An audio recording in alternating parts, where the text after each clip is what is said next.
Lokomu wis sempurna, sukmomu wis ditompo. Sebuah bisikan terdengar begitu jelas di telinga mereka berdua. Saat rapalan itu telah selesai mereka rapalkan.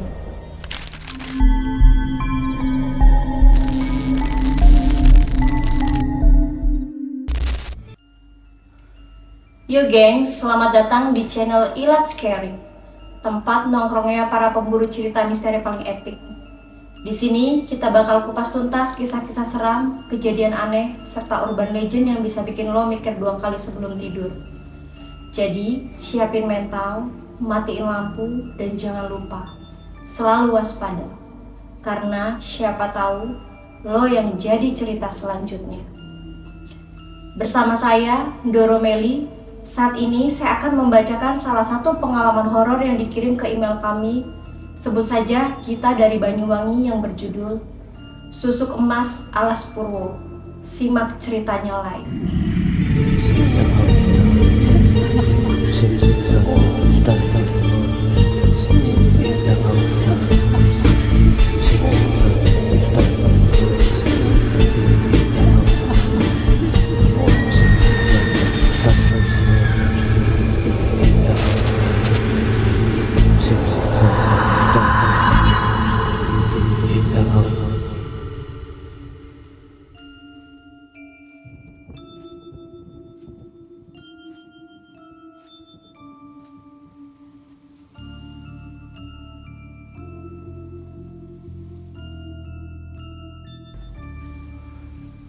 Tangisan bayi sore itu begitu terdengar menyayat hati. Rupanya sudah waktu makan bagi si bayi. Tepat 40 hari suamiku meninggal dunia. Ini adalah hari terakhir acara mengenang kepergian suamiku. Beberapa tamu pun mulai pergi satu persatu meninggalkan kediaman rumah duka. Hanya kerabat inti yang kini tengah merapikan sisa-sisa acara tadi. Aku pun bergegas menggendong bayi untuk menyusui agar tak terus menangis.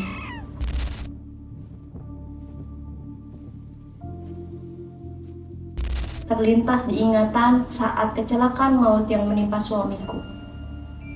Mas Anto adalah sosok supir bis antar provinsi yang cukup dikenal baik oleh seluruh rekannya. Sehingga dalam acara tahlil yang dilakukan cukup banyak juga teman serta kerabat Mas Anto yang datang.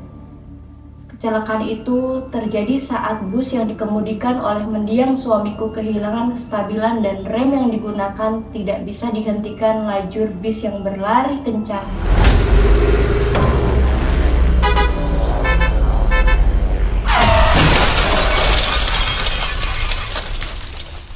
Kecelakaan tak dapat terelakkan lagi.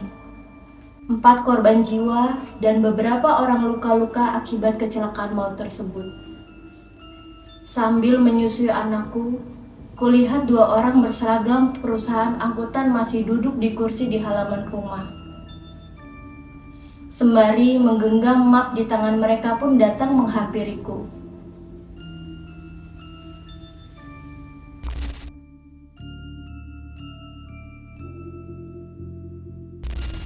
Maaf Bu, kami berdua mau memberikan santunan terhadap almarhum Bapak.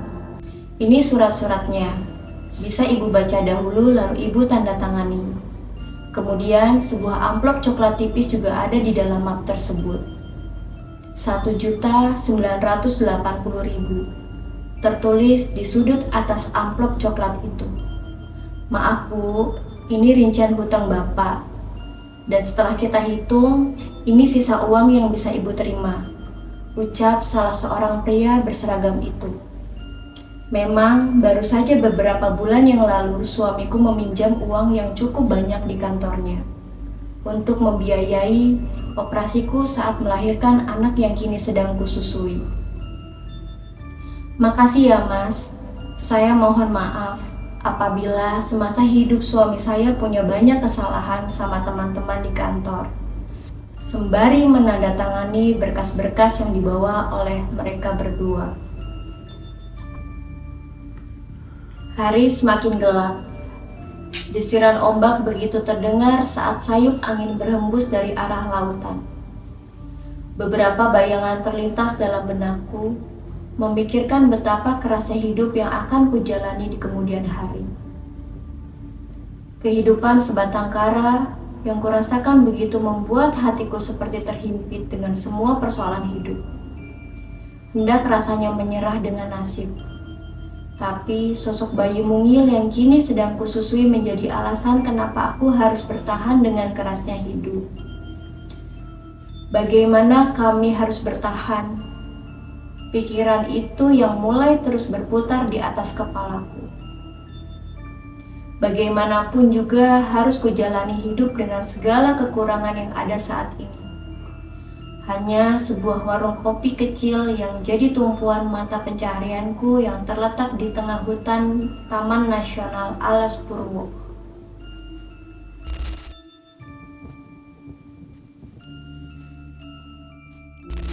Setidaknya masih ada tempat untukku berteduh dan mencari nafkah. Walau memang kenyataannya cukup sulit.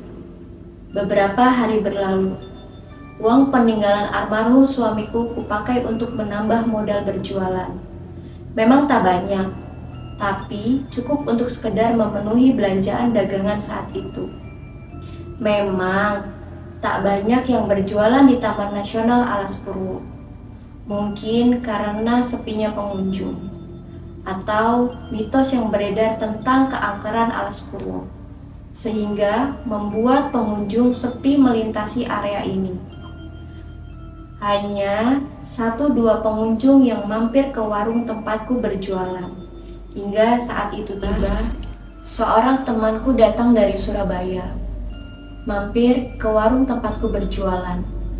Mereka berempat masuk ke warung sembari memesan kopi dan mie instan. Tampak seorang laki-laki tua dan seorang pria parubaya yang menemani kedua temanku. Kulihat Ipah dan Fitri yang begitu terlihat cantik. Auranya begitu mempesona sehingga membuat siapapun yang memandang pasti akan tertarik dan jatuh cinta kepadanya. Kata-katanya yang lembut dan bisa membius siapapun untuk terbuai akan keindahan suaranya. "Kok ngelamun gitu, Git?" sapa Fitri memecah keheningan. "Iya, Fit. Kagum aja ngelihat kalian." "Kagum kenapa?" ucap Fitri kembali.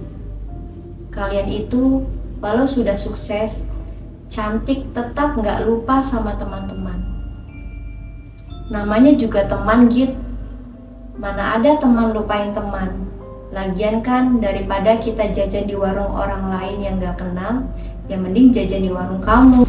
Lagian, tiap bulan kami pasti kesini kok, sekalian nengokin kamu." Benar saja, bulan berikutnya Fitri dan Ipah pun kembali datang ke warungku bersama 2 orang temannya, seorang laki-laki tua dan pria parubaya yang kini ku ketahui seorang supir dari Ipah. Namun bukan hanya kopi yang dia pesan. Sebuah amplop berisi uang pun disisipkan oleh Ipah di tempat tidur bayi. "Ini buat nambah-nambah beli susu Dede," ucap Ipah sembari menaruh amplop coklat di bawah bantal. Mataku berkaca-kaca. Dengan tangan gemetar, kubuka amplop itu. Betapa terkejutnya. Uang sejumlah 3 juta rupiah yang ada di amplop tersebut. "Ini banyak sekali, Pak," ucapku sembari menitikkan air mata. "Udah, terima aja. Lagian aku dapat rezeki lebih kok. Ini tips dari penggemarku." "Memang kamu kerja apa, Pak, di Surabaya?" "Aku biduan, Git. Kebetulan aku dapat saweran lumayan banyak bulan ini. Makanya aku bisa berbagi," ucap Ipah. "Udah terima aja. Buat beli susu Dede," kata Fitri, menimpali. "Doain aja kita bisa bantu kamu lagi dan banyak rezekinya."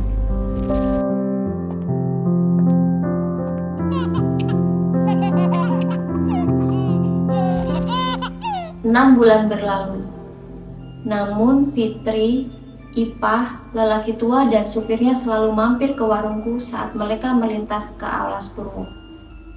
Hingga akhirnya ku beranikan diri untuk bertanya pada mereka berdua tentang apa yang bisa membuat mereka begitu sukses dan berlimpah harta.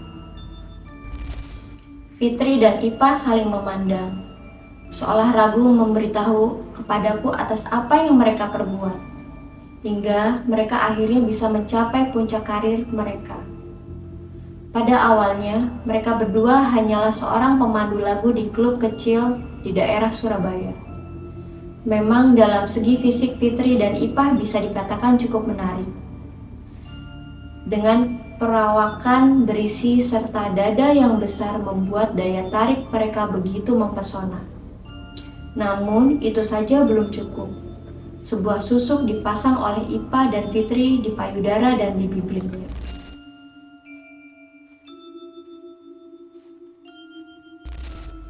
Kakek tua itu yang memasang susuk untuk kami berdua. Sehingga siapapun yang melihat dan mendengar, mereka akan tertarik dengan apa yang dibicarakan. Beberapa tamu klub awalnya memandang mereka biasa saja.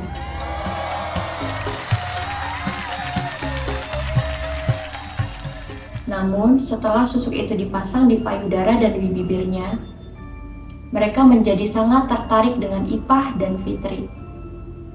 Hingga suatu waktu, ada seorang tamu klub yang ternyata seorang promotor hiburan datang ke klub untuk menikmati hiburan.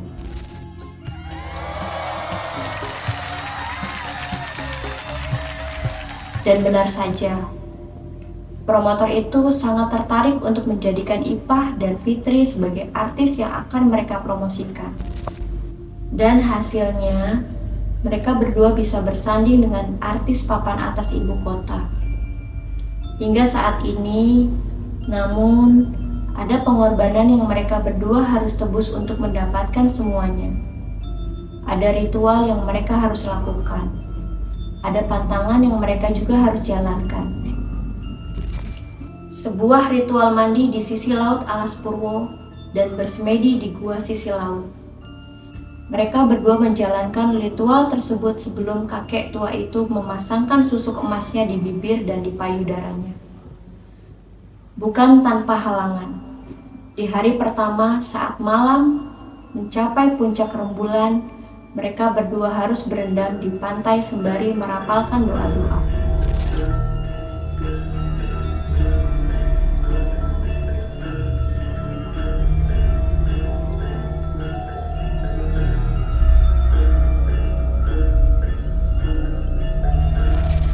Awan seolah menutup cahaya rembulan.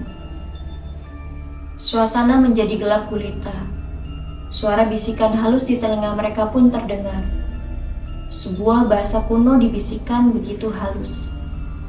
Mereka berdua menengadahkan tangan membuka telapak tangannya, dan terlihat seberkas cahaya keemasan berada di atas telapak tangannya. 3 buah jarum emas begitu nyala terlihat. Diberikannya 3 jarum tersebut kepada kakek tua itu. Sebuah upacara mandi kembang dilakukan saat mereka berdua mau melakukan ritual berikutnya. Sebuah kelapa hijau dengan 3 dupa menancap di atasnya. Kembang 7 rupa, bekakak ayam, rokok kretek, dan 3 gelas minuman yang berisi kopi, teh, dan air putih ada di atas nampan masing-masing dari mereka berdua. Upacara mandi kembang pun dilakukan. Siraman demi siraman terasa begitu membuat mereka berdua semakin memancarkan aura. Angin dingin tiba-tiba terhembus membuat kepulan asap kemenyan yang terbakar menjadi begitu tebal.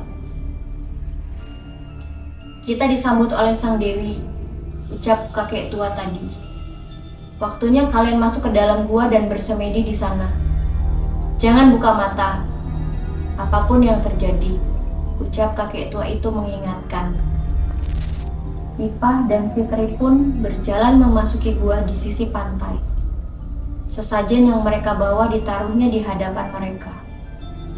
Gua yang gelap juga sempit membatasi aktivitas mereka. Namun, seperti ada cahaya yang membuat mereka berdua bisa dengan seleluasa memasuki ke dalam gua itu. Seperti sinar yang membuat gua yang gelap itu begitu terlihat dengan jelas. Mereka berdua duduk bersimpuh. Ditaruhnya sesaji yang mereka bawa di hadapannya. Tangannya bersikap menyembah, matanya dipejamkan, dan doa-doa pun dirapalkan. Angin tiba-tiba menjadi besar. Desir ombak pun begitu menggelegar terdengar. Suasana mencekam begitu terasa, hingga seekor ular meliuk menghampiri mereka dan mulai membelit mereka satu persatu. Hampir saja Fitri membuka matanya saat ular itu mendesis tepat di telinga Fitri. Namun Fitri terlihat akan ucapan sang kakek untuk tidak membuka matanya hingga rapalan doa selesai. Hal yang sama pun Ipah rasakan saat ular tersebut mencengkram tubuh Ipah dengan kuatnya. Gesekan sisik ular di kulitnya membuat seluruh tubuh Ipah seperti terikat sesuatu yang begitu mencengkram. Hingga rasanya Ipah tak sanggup untuk menahan membuka kelopak matanya. Namun lagi-lagi sosok kakek itu mengingatkan lewat bisikan batinnya untuk tidak membuka mata atau apapun yang terjadi hingga rapalan selesai. Rogomu wis sempurna, sukmomu wis ditompo. Sebuah bisikan terdengar begitu jelas di telinga mereka berdua. Saat rapalan itu telah selesai mereka rapalkan. Angin kembali seperti semula. Ombak pun perlahan seolah tenang menandakan ritual telah berakhir. Kedua mata kini telah terbuka. Tampak matahari mulai menunjukkan cahayanya di ujung laut. Ipah dan Fitri pun keluar dari dalam gua. Kakek itu menunggu di sisi pantai dengan tersenyum. "Wis tonduk, Mbah pasangke nang umah." Sembari menuntun Fitri dan Ipah kembali ke mobilnya tak jauh dari pantai. Mereka pun kembali ke rumah kakek tua itu. Dibakarnya kemenyan. Dan beberapa sajian pun dihidangkan. Kembang 7 rupa dimasukkan ke dalam kendi berisi air. Kembali mereka berdua dimandikan oleh kakek tua itu. Dengan kain jarik yang melekat di tubuh, aliran air kembang 7 rupa mulai membasahi tubuh Fitri dan Ipah. 3 jarum emas yang mereka dapatkan masing-masingnya mulai dibacakan mantra-mantra. Sebuah kilauan cahaya masuk ke dalam bibir, payudara, dan daerah kewanitaan Ipah dan Fitri saat jarum emas itu masuk ke dalam kulit mereka berdua.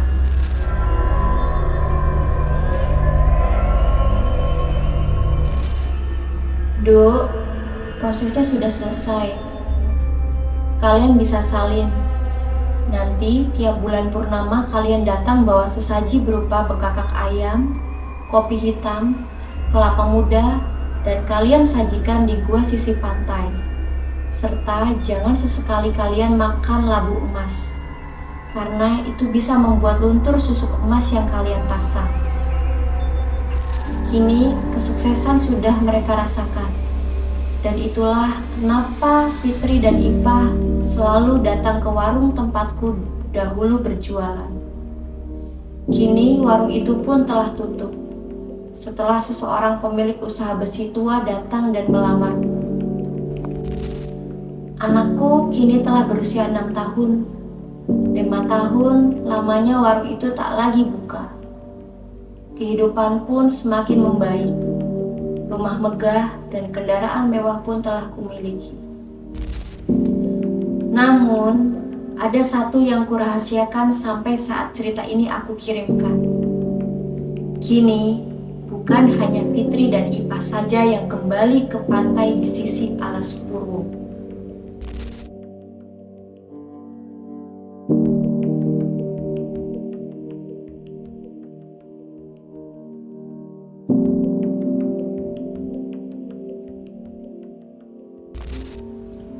Jangan sampai cerita ini kalian alami, atau kalian yang akan jadi cerita selanjutnya.